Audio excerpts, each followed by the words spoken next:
नाज़रीन, पाकिस्तान वज़ीर-ए-आज़म ऑफिस के अंदर कौमी सलामती कमेटी का इजलास हुआ है और इसमें तमाम अहम सरबराहान मौजूद थे और पाकिस्तान के दौरे पर आए हुए बिलावल भुट्टो ज़रदारी भी शामिल हैं। इस सारे सूरत-ए-हाल को ओवरव्यू किया गया। इस वक्त हम किस नहज पर पहुँच गए हैं। इस्लामाबाद के अंदर सिक्योरिटी का रेड अलर्ट जारी किया गया। एक और हमले का खदशे का खतरा और हमले की मुबैना तौर पर तस्वीर भी जारी कर दी गई और वो KP से दाखिल हो सकता है। इसलिए इस्लामाबाद के अंदर सूरत-ए-हाल थोड़ी सी उस मुकाम तक पहुंच चुकी है जहां पर हमें कुछ सोचना और पड़ेगा। इस अहम मीटिंग में इसहाक डार और नदीम अंजुम ने ब्रीफ किया। दोनों ने अपने काम के हवाले से ब्रीफ किया है।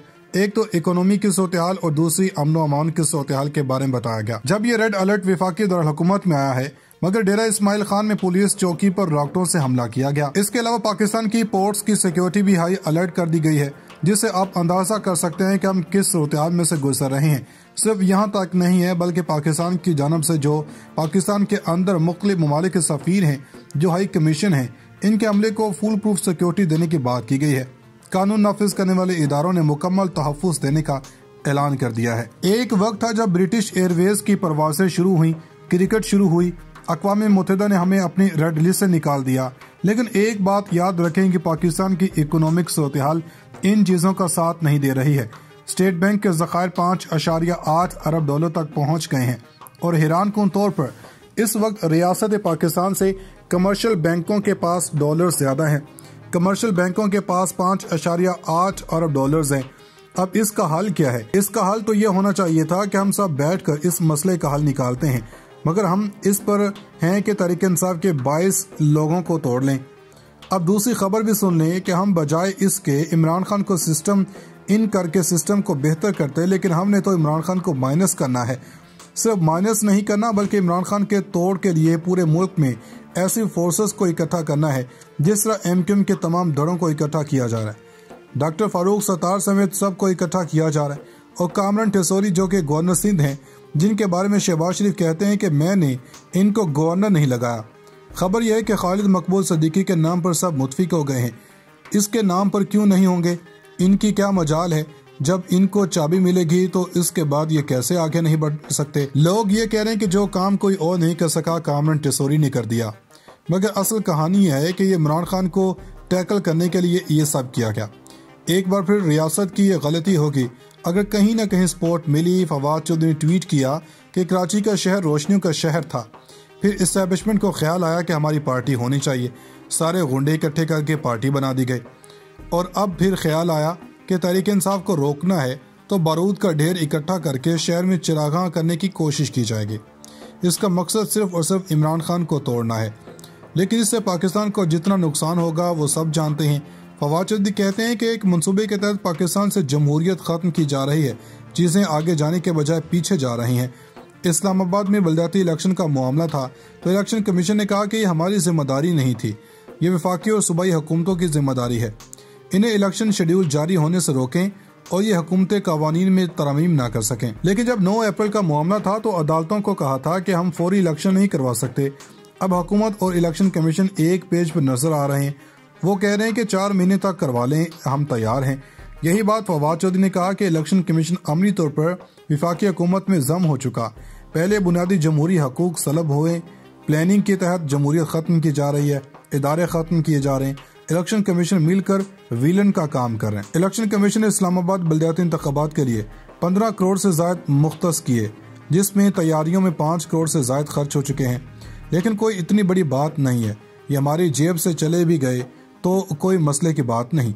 रियासत तो पहले भी लौट रही है। पार्लियामेंट हाउस के अंदर चूंकि प्रिंट और इलेक्ट्रॉनिक मीडिया को इजाजत होती है, डिजिटल मीडिया के लोग चले जाते हैं, सवाल करते हैं। तो सेनेटर रोबीना पीपल्स पार्टी की इन्होंने शिकायत लगाई कि पार्लियामेंट के गेट पर कुछ यूट्यूबर्स ने सवालात किए। तो इस पर शिकायत करने पर पाकिस्तान की पार्लियामेंट में यूट्यूबर्स पर पाबंदी लगा दी गई है, क्योंकि ये दाखिल होंगे, ये सवाल करेंगे, हकाइक बताएंगे। इनको सिर्फ और सिर्फ जियो न्यूज़ चाहिए जो इनकी मर्जी के मुताबिक काम करे। यह यूट्यूबर्स सारे तो बड़े मसले पैदा करते हैं। मुईशत बहाल होती है या नहीं होती, जो इसहाक डार के असासे तो बहाल हो गए हैं। नैब में 39 तरमीम हो चुकी हैं, करप्शन खत्म हो चुकी है। अवाम को रिलीफ जाए भाड़ में, अब टेक्नोक्रेट हुकूमत बनाकर इसका मलबा उन पर डालकर इलेक्शन में जाएंगे। जनरल बाजवा की PR बेहतर करने के लिए आर्टिकल लिखवाए जा रहे हैं।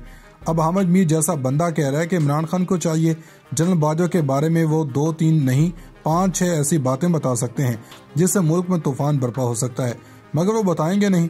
हमारे पास ये ही बात करते हैं कि मेरे पास बहुत ज्यादा रिकॉर्ड मौजूद है। नाज़रीन, तारीख में पहली बार इस तरह से हो रहा है कि पहले तो इलेक्शन होते थे, लोग कहते थे कि इलेक्शन ना करवाओ, लेकिन आज इलेक्शन कमीशन के बाहर लोग मुजाहरे कर रहे हैं कि इलेक्शन करवाओ। वो ये भी कह रहे हैं कि हमारी जेबों से पैसे ले लें मगर हर रोज इलेक्शन करवाएं। इलेक्शन कमीशन ने अपने बचाव के लिए पुलिस को बुलाना पड़ा, लेकिन ये इस कौम और अवाम से अब कैसे बचेंगे? अंदाजा इस बात से कर लें कि यहाँ पर लोग जब ताकत और मनसब पर होते हैं तो क्या करते हैं, फिर कहते हैं कि रिटायर होकर वो गुमनामी में चले जाएंगे। फिर गुमनामी ऐसी कि किसी यूट्यूबर को या किसी कालम निगार को कहा जाता है कि हमारे हक में बात तय करो। जावेद चौधरी जैसे लफाफा सहाफ़ी के जरिए अपनी सफाई सुथराई पेश की जाती। जावेद चौधरी के हालिया कालम को पढ़कर आपको मुल्क में मुत्तकी परहेजगार शख्स सिर्फ और सिर्फ बाजवा ही दिखाई देगा, बाकी सारे नालायक दिखाई देंगे। लेकिन इसके बावजूद जनरल बाजवा ने जिसके लिए सबसे ज्यादा काम जिसके लिए किए वो इस वक्त कुर्सी पर बैठा हुआ है। अब अगली खबर सुन लें। अब कराची और हैदराबाद के इंतखाबात मुलतवी होने जा रहे हैं। अब इमरान खान कह रहे हैं कि बुनियादी तौर पर पैगाम दिया गया है, जो मर्जी हो जाए इमरान खान को इलेक्शंस नहीं देने, ताकत के जोर के ऊपर इमरान खान को सिस्टम से निकालना है। चौधरी शुजात कह रहे हैं कि हम इमरान खान असम्बली में वापस आए। मसला ये नहीं वो जो मौजूदा असम्बली है इन पर लोगों का कितना एतमाद है, कितना पॉपुलर सिस्टम है। इनके मुताबिक इलेक्शन वक्त पर होने चाहिए। इनके मुताबिक इलेक्शन महंगाई का हल नहीं है। अगर नहीं है तो ये हुकूमत तो महंगाई खत्म करके दिखाए कि इलेक्शन करवाओ। वो ये भी कह रहे हैं कि हमारी जेबों से पैसे ले लें मगर हर रोज इलेक्शन करवाएं। इलेक्शन कमीशन ने अपने बचाव के लिए पुलिस को बुलाना पड़ा, लेकिन ये इस कौम और अवाम से अब कैसे बचेंगे? अंदाजा इस बात से कर लें कि यहाँ पर लोग जब ताकत और मनसब पर होते हैं तो क्या करते हैं, फिर कहते हैं कि रिटायर होकर वो गुमनामी में चले जाएंगे। फिर गुमनामी ऐसी कि किसी यूट्यूबर को या किसी कालम निगार को कहा जाता है कि हमारे हक में बात तय करो। जावेद चौधरी जैसे लफाफा सहाफ़ी के जरिए अपनी सफाई सुथराई पेश की जाती। जावेद चौधरी के हालिया कालम को पढ़कर आपको मुल्क में मुत्तकी परहेजगार शख्स सिर्फ और सिर्फ बाजवा ही दिखाई देगा, बाकी सारे नालायक दिखाई देंगे।